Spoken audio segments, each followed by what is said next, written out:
Few players in football history possess the rare genius of Peter Beardsley.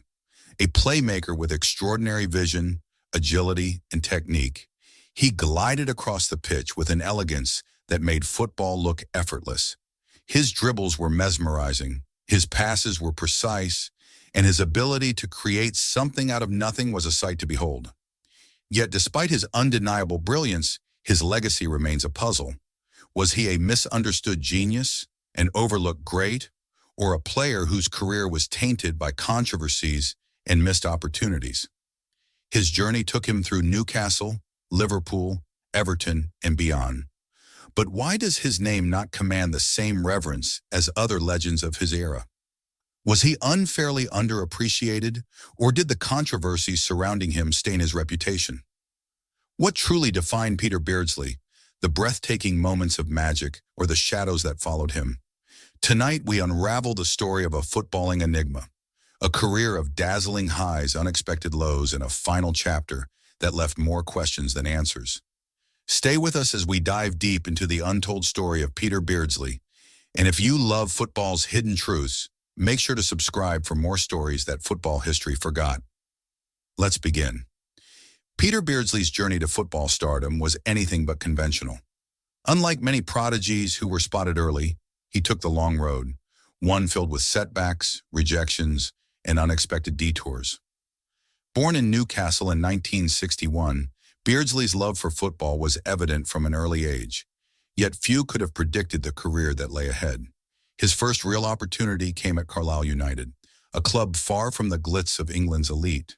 It was here that Beardsley's unorthodox dribbling, spatial awareness, and creative flair began to emerge. His ability to manipulate the ball and glide past defenders wasn't just skill, it was instinct. Yet despite showing immense promise, he remained largely unnoticed by bigger clubs. A brief stint in Canada with the Vancouver Whitecaps changed everything. While English clubs had overlooked him, Beardsley found himself thriving in North America, rubbing shoulders with legendary figures like Johan Cruyff and Franz Beckenbauer.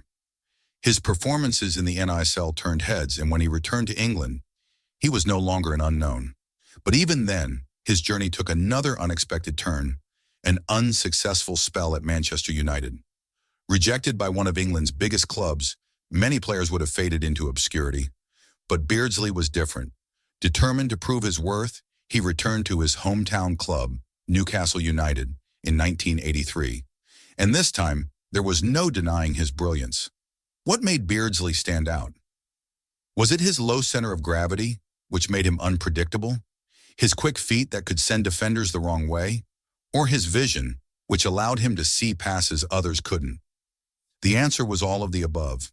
His partnership with a young Kevin Keegan at Newcastle became legendary, and suddenly the football world had no choice but to take notice. Beardsley had arrived, but was this just the beginning of a legendary career? Or were there already signs that his path would be different from other footballing icons? By 1987, Peter Beardsley was no longer just a local hero at Newcastle. He was one of England's most exciting talents. His performances had attracted the attention of Kenny Dalglish's Liverpool, the dominant force in English football.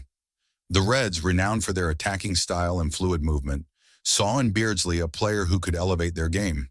A British record transfer fee of £1.9 million brought him to Anfield, and what followed was both brilliance and controversy. From the moment he stepped onto the pitch for Liverpool, Beardsley's impact was undeniable. His chemistry with John Barnes and John Aldridge created one of the most electrifying attacking trios in English football history. He was the architect behind many of Liverpool's most dazzling moves, orchestrating play with his sublime vision and ability to beat defenders with effortless finesse. The 1987-88 season was a masterpiece. Liverpool romped to the league title, playing some of the most breathtaking football England had ever seen. But for all his brilliance, Beardsley's time at Liverpool was not without its mysteries. Despite his integral role, Dalglish often rotated him, sometimes leaving him out in crucial games. The 1988 FA Cup final was a prime example. Liverpool lost to Wimbledon in one of football's greatest upsets, and Beardsley was controversially benched. The decision baffled fans and fueled speculation about his standing within the squad. A year later, Liverpool again lifted the league title, But Beardsley's minutes became inconsistent. Then came the biggest shock. Kenny Dalglish resigned in 1991, and new manager Graham Souness made a stunning decision. Beardsley was deemed surplus to requirements. Despite being one of the most creative players in the league, he was sold to Everton, a move that defied logic. Why did Liverpool, a club that thrived on technical excellence, let go of a player who embodied it? Was it simply a tactical decision, or was there something deeper? Clashes behind the scenes, a lack of trust, or the shifting dynamics of a team undergoing transition? For a player so deeply woven into Liverpool's attacking fabric, the idea of crossing Stanley Park to Everton seemed unthinkable. Yet in 1991, Peter Beardsley made one of the most controversial moves of his career, joining Liverpool's fiercest rivals for a mere £1 million.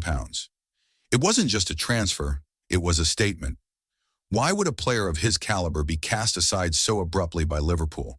And why would Everton, struggling to reclaim their past glory, take a gamble on him?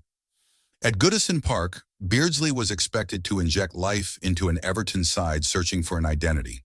He was 30, but his ability remained undiminished. Instantly, he became the heartbeat of the Toffees' attack, scoring on his Merseyside derby debut against his former club, a moment both sweet and bitter. It was his way of proving that Liverpool had made a mistake. His intelligence, movement, and creativity elevated Everton, and he finished his first season as their top scorer. But despite his individual brilliance, Everton as a team struggled. The club was in transition, lacking the consistency to challenge for major honors. Beardsley often found himself carrying an Everton side that simply wasn't strong enough to match his ambitions.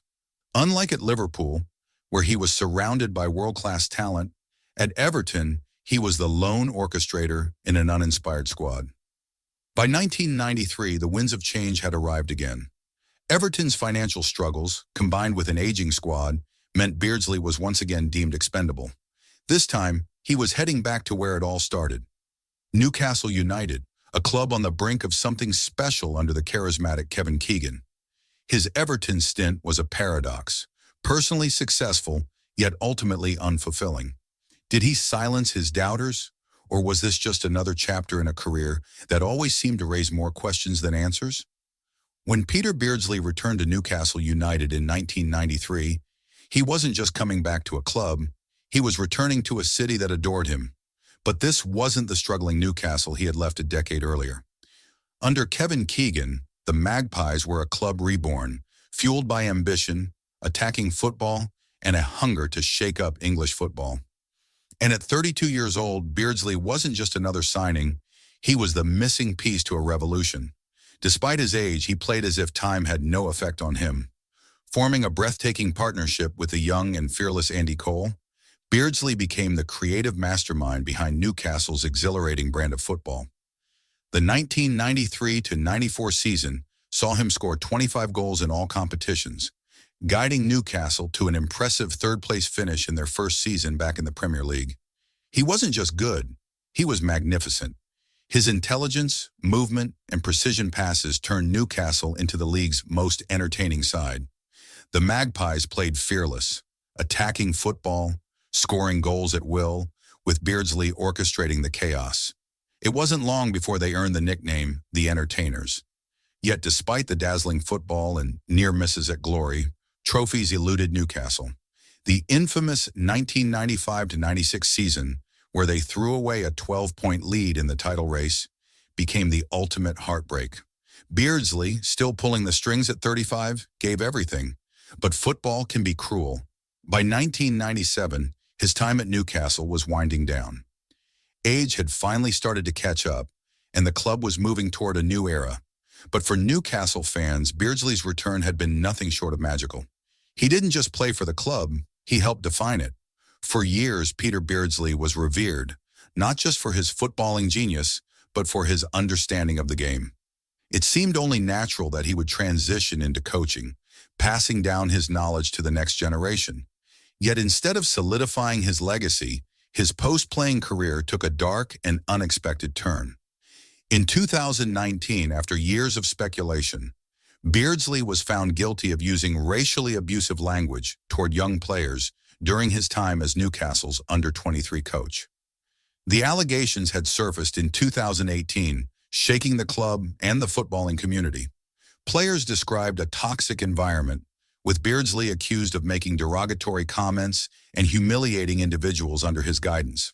For someone who had once been a magician on the pitch, this was a staggering fall from grace. The FA imposed a 32-week suspension, stating that his words were obviously racist and wholly unacceptable. Beardsley denied the accusations, but the damage was done. His association with Newcastle ended in disgrace, and his reputation, once built on brilliance and admiration, was permanently stained.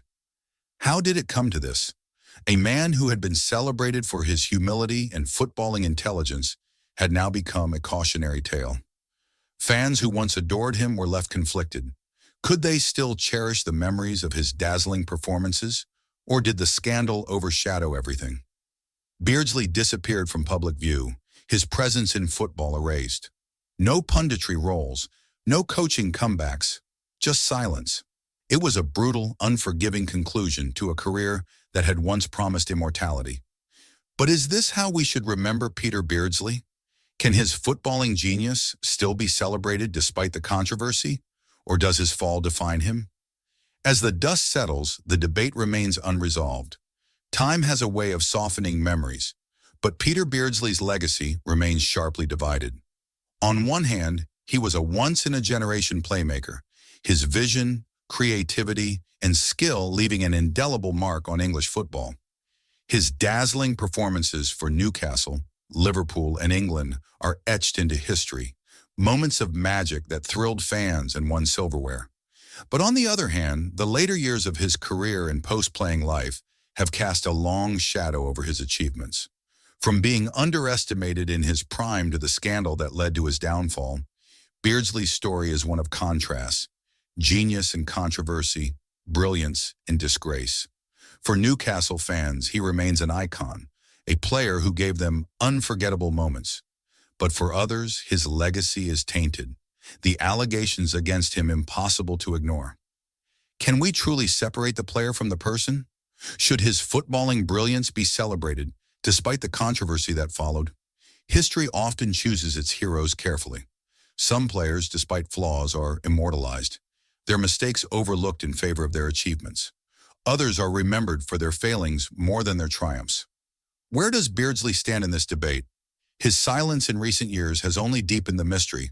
No redemption arc, no public attempts to rebuild his image, just the echoes of a career that burned brightly and then faded away. A magician on the pitch, but a deeply flawed figure off it. Is he a misunderstood great or a fallen star who couldn't escape his own missteps? That answer may never be unanimous. But what is certain is that Peter Beardsley's story, both extraordinary and cautionary, will never be forgotten. Football is full of untold stories, some inspiring, some tragic, all unforgettable.